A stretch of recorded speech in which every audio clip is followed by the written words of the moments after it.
Bom dia, amadas. Que a paz do Senhor Jesus esteja com todas vocês. Que nós possamos meditar na palavra de hoje. Hoje eu irei ler João, no capítulo 14, do versículo 1 ao 14. Que esta palavra possa ser edificada, que ela possa trazer entendimento, para que Jesus possa falar intimamente com cada uma de nós. Vamos lá? Jesus conforta os seus discípulos. E ele diz: Não se turbe o vosso coração. Credes em Deus e crede também em mim. Na casa de meu pai há muitas moradas. E se assim não fora, eu vos teria dito, pois eu vou preparar o lugar. E quando eu for e vos preparar o lugar, voltarei e vos receberei para mim mesmo, para que onde eu estou estejais vós também. E vós sabeis o caminho para onde eu vou. Disse-lhe Tomé: Senhor, não sabemos para onde vais. Como saber o caminho? E respondeu-lhe Jesus: Eu sou o caminho, eu sou a verdade e a vida. E ninguém vem ao Pai senão por mim. Se vós me tivesses conhecido, conhecerias também o meu Pai. Desde agora o conheceis e tendes-o visto. Replicou-lhe Filipe: Senhor, mostra-nos o Pai, e isso nos basta. Disse-lhe Jesus: Filipe, há tanto tempo estou convosco e não me tem conhecido? Quem me vê, vê a mim e vê o Pai. Como dizes tu, mostra-nos o Pai? Não credes que eu estou no Pai e que o Pai está em mim? As palavras que eu vos digo, não as digo por mim mesmo, mas o Pai que permanece em mim faz as suas obras. Crede-me que estou no Pai e o Pai em mim. Crede, ao menos, por causa das mesmas obras. E em verdade vos digo, que aquele que crê em mim fará também as obras que eu faço, e outras maiores fará, porque eu vou para junto do Pai. E tudo quanto pedirdes em meu nome, isso farei, a fim de que o Pai seja glorificado no Filho. Se me pedirdes alguma coisa em meu nome, eu farei. Se me amas, guardarás os meus mandamentos. Glória a Deus, Senhor.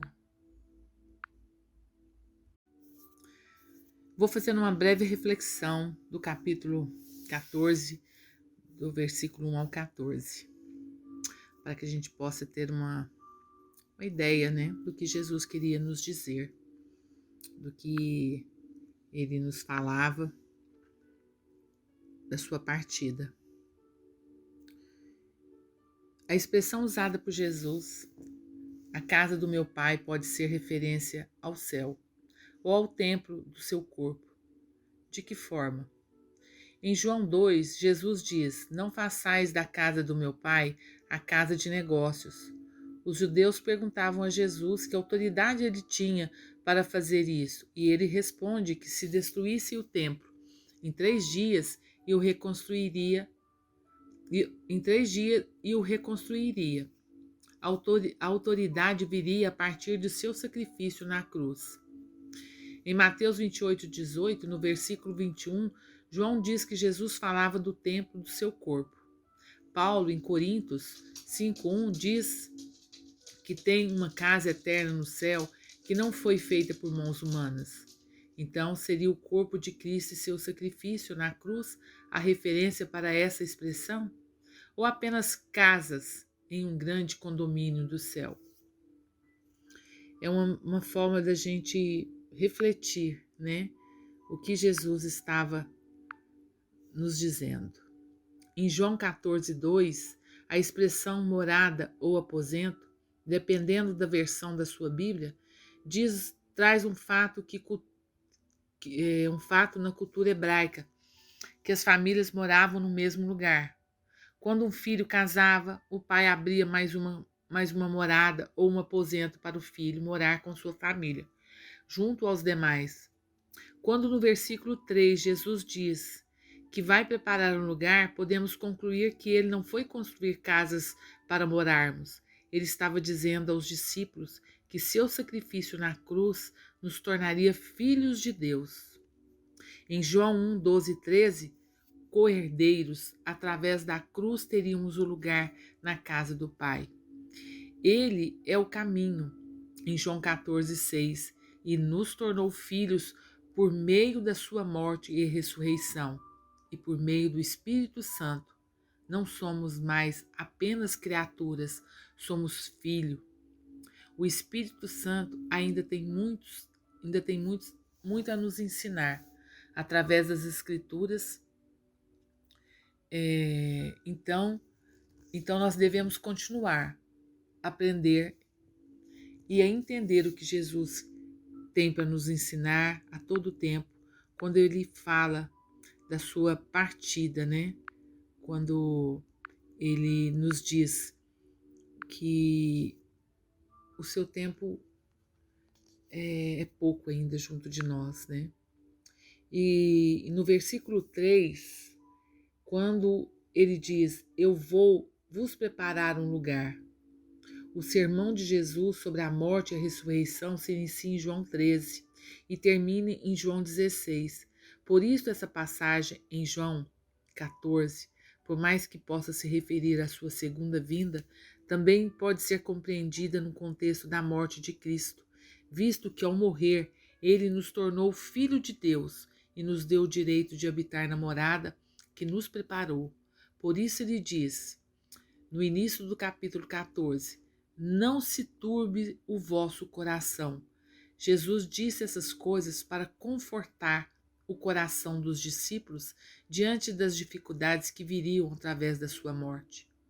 Isso não anula a possibilidade dessa passagem falar da segunda vinda e de um céu físico. Jesus tem uma forma única de falar conosco. Ele nunca nos desampara ou esquece que somos dependentes dele. Jesus se importa conosco e a maior prova disso é o seu sacrifício na cruz.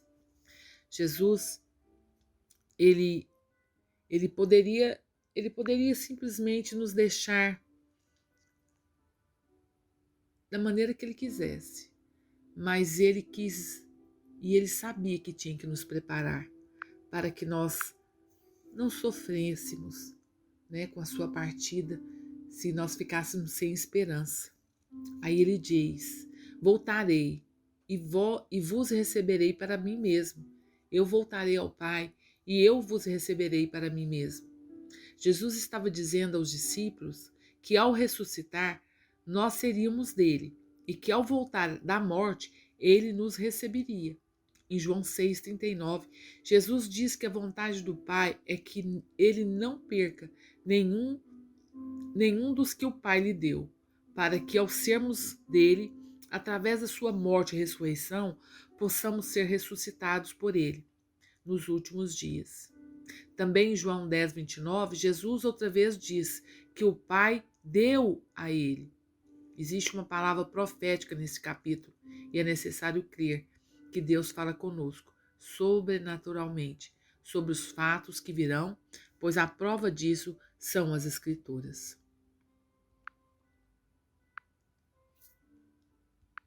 Jesus nos diz também que para que onde eu estou, estejais vós também. Ele fala que aonde ele estiver, que nós estejamos também. Onde eu estou é a conjugação mais próxima da palavra original. Então, mais uma vez aqui compreendemos que Jesus está falando da aliança, que seria selada através do seu sacrifício na cruz. Não era um lugar material, mas ele era o lugar. Glória a Deus, Senhor. A expressão estou refere-se à unidade de Deus. Em João 1, 3 e 10 e 30, 14 e 9, Jesus está no Pai. Ele é o Pai. Ele e o Pai eram um. A vida de Jesus girava em torno de cumprir a vontade de Deus.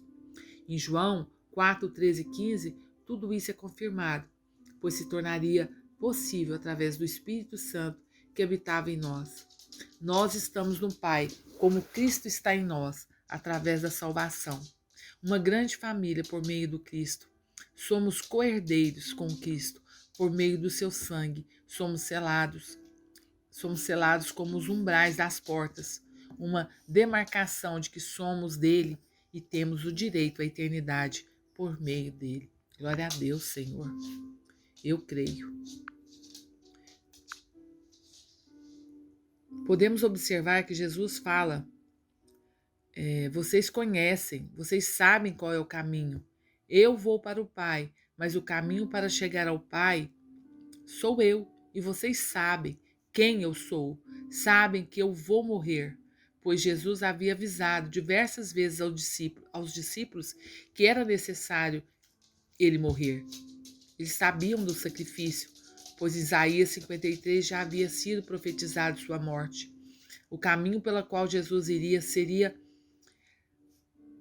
o caminho do Calvário.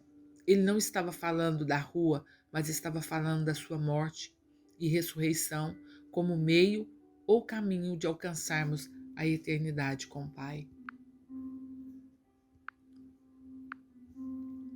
Jesus usava figuras de linguagem e jogo de palavras com os discípulos. E se hoje já é meio difícil de entender, quem diria naquela época? Os discípulos provavelmente não estavam entendendo era nada. Eles pareciam ter esquecido as profecias e as palavras de Jesus. Por isso, Jesus estava reforçando essa conversa com eles. Não deveriam ter medo. Ele conhecia bem a turma dele e sabia que os discípulos iriam sofrer, até mesmo que alguns entre eles iriam desanimar. Mas mesmo em meio ao luto, Jesus não nos desampara, mesmo quando perdemos quem amamos. O consolo de Jesus virá, pois nós conhecemos o caminho, a glória de Deus. Que a paz de Jesus esteja com todas vocês. Que esta explicação, que esta palavra possa trazer luz, trazer entendimento para cada um de vocês que ouvirem a palavra. Que Jesus abençoe e que a paz do Senhor esteja com todos nós.